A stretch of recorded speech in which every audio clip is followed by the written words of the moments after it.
What's going on, everybody?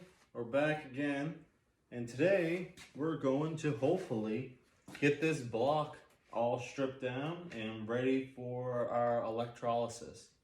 So I think I'm going to start off with taking this water pump off, and that's pretty much it. We got some knock sensors here. We're going to flip it around, take the oil pan off, and should be pretty straightforward. Take the pistons out. Yeah. So let's get to it, I guess. All right, so I think to take this water pump off, we got a bunch of 12 mils all over. And we're just gonna start zipping them out and see if things fall off. Would you look at that? As we expected, things fell off. Might as well just take these knock sensors out too while we're at it. Just twist them out. Already had them crack loose. Take this head gasket off.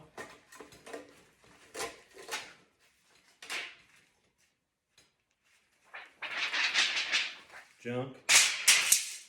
I guess we can flip this thing over.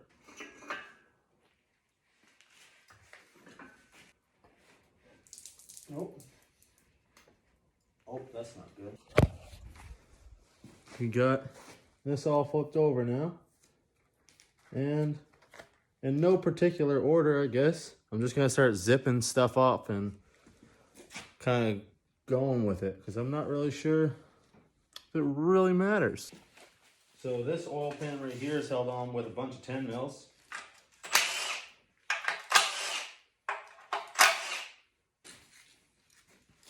Try to cut some of the gasket out. I will say this is a lot more difficult to get off than I thought it was going to be. Oh! Well, spoke too soon.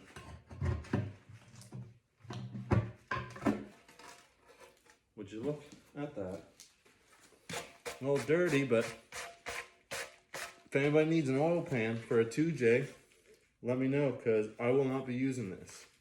Because I have to get a special one from Drift HQ, I think, that sells it for the e90, so it will fit in the subframe. It also has a different pickup, so if you need an oil pickup, let me know.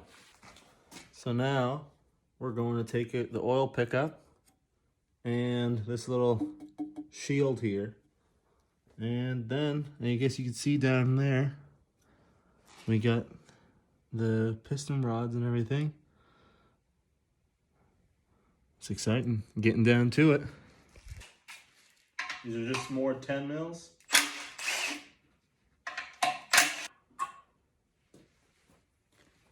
Oil pickup.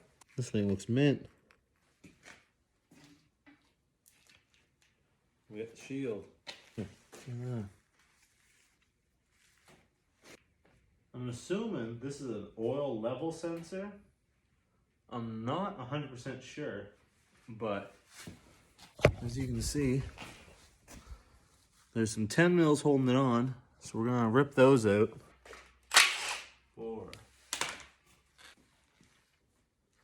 Got it. That's definitely what that is. So now we got this little piece here for the flywheel. I just pull that out. Oh, there's a big old crack. That's what she said. We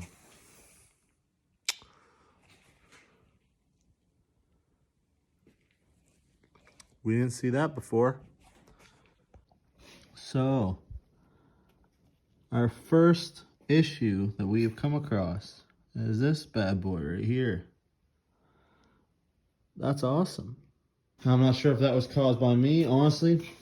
Probably, but we're here now, so we're just gonna move forward and keep going.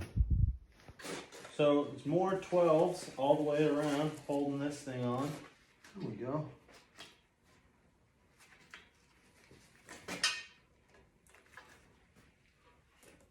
Damn. That's rough. That sucks. Big time. At least, though, it's away from where it seals. So there shouldn't be any oil leaks. It's just a matter of getting it welded up so it doesn't cause any further issues with attachment to the transmission. I don't know if you can see, but it's all straight through. It ends about right there. But I'm gonna have to get somebody welded up for me. It's all through here. We'll make do with what we got.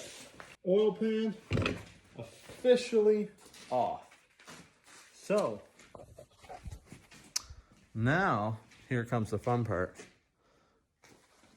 Is we're getting pretty damn close to taking these out. These piston rods and the crank. And yeah, that'll be bare block. So yeah, let's figure out how we're gonna get this piece off. I think we can almost pull it right off. Yeah, you can see there's a seam right there. So it just must slide right off. All right, so we gotta get this crankshaft gear out. And I'm not exactly sure how that works. Now, make sure when you're taking all this apart, you keep it in a nice clean area where you're not gonna lose it. I like to bag everything I take apart and label it, but you don't wanna lose, especially this little disc here. You can see how it slides right over that, but you don't wanna lose that. So just make sure when you're taking it apart, if you're choosing to do a rebuild on a 2J like I am, you know, just keep yourself organized and your life will be so much easier when it comes to putting it back together. Now, to get this off, I'm assuming we're gonna have to take this little gear or this little bolt out here because it looks like this is here for a reason, like it's like a stopper or something, so this won't back out. I'm not sure if it's just as easy as maybe prying on it for it to work its way off the shaft or what, but we're gonna take this out and we're gonna give it a try. And if I feel like I'm putting too much pressure on it, we'll reevaluate. Just stuck on there. Oh, I might be getting it.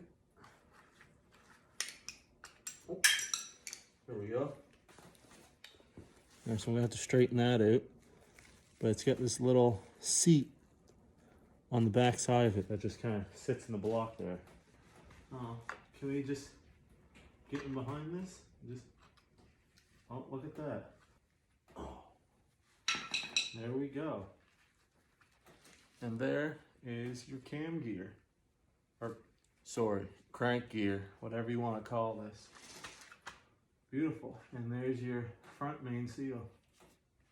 Beautiful, and it's not even leaking, it doesn't look like. So now, I believe this should pop right off. So we're gonna get this pry bar in wherever we can and just, oh, that's satisfying. Oh, well, probably should have got an oil pan. That would have been smart.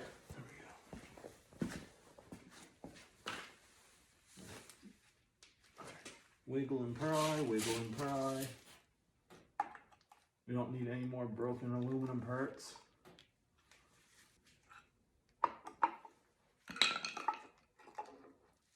There. Just like that. And our oil pump. You can see we got the gears going in there. Seems to be in pretty good condition.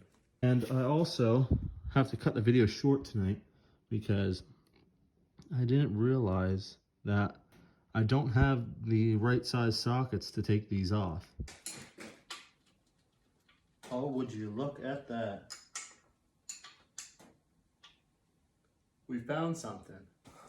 I got this 14 millimeter 12 point right here, right? And it seems to fit pretty well over these main bearings. Now, getting to the good part. We're gonna slowly start taking this apart with whatever tools we got. I'm gonna use that 12 point 14 mil wrench I got, but I'm sorry, but I'm not going to take you through this painfully slow experience of getting all these off. But I'll show you the end product, and yeah, we'll go from there. So don't forget, when you're taking the crankshaft out, you're going to have to take this little housing off, which is, I guess, your rear main housing. And I'm not sure what the real term for it is, but either way, it holds your rear main seal in. All right, loosen these nuts. Got it! But we're gonna have to take that off just so when the crankshaft wants to move up, it won't be restricted back here. So just make sure you don't forget that. All right, so this comes off pretty easy, as you can see. Just gonna slowly pry it out. Both sides real nice and gentle. There we go. Right here. There we go. Awesome. So that's it. All right, so using this job is quite a workout. So right now we're working on taking out the end caps for the pistons. And I tell you, they are definitely in there. I don't know what they're torqued to, but they're tight. And having this as your only tool available doesn't make it any easier. But you gotta do what you gotta do. All right, so about a half a dozen grunts and just as many white knuckles later, we now have almost all of the connecting rod end caps taken off. So I had to rotate the crankshaft with my ratchet on the end there so I could get to the last couple ones. But now that this is off, we're gonna go walk this over, put it in the right spot so I can remember which end cap was on what piston. And now these, I believe, are all pretty much finger loose now. And we're just going to twist these out, lift the crankshaft up. Oh, some of them tighten back up a little bit. But we're going to do that, get the crankshaft out. Hopefully everything's all good and dandy, goes nice and smooth. And yeah, we're pretty much done after that. Gotta drop the pistons, but we're pretty much there, guys. So something else that's awesome that I just found, all of these are actually numbered. It's kind of hard to see on the camera, but so all of the main bearing caps are all numbered in what order they're supposed to go back into. So I thought that was pretty cool.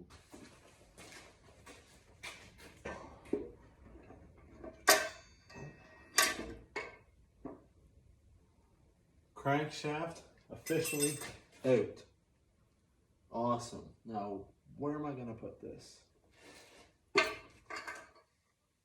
There. Here we go.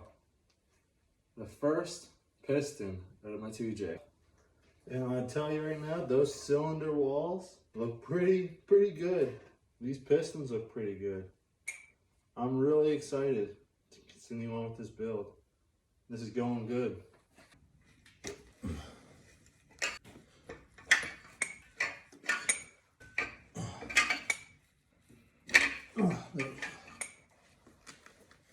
There. All the pistons are now out. And like that, we got a bare block. This is pretty awesome. We got all the pistons out. We got the crankshaft right there. All of our other miscellaneous parts and pieces are all lined up, labeled in boxes. So now all that's really left is next time we're going to pop out all these frost plugs, give this a nice little cleanup with some of these new wire brushes I got. And yeah, we're going to start the electrolysis.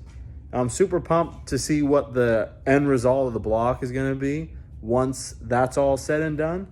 So hopefully you tune back in and get to check it out with me. I just want to say thank you for watching this video, and I hope I see you in the next one. See you later.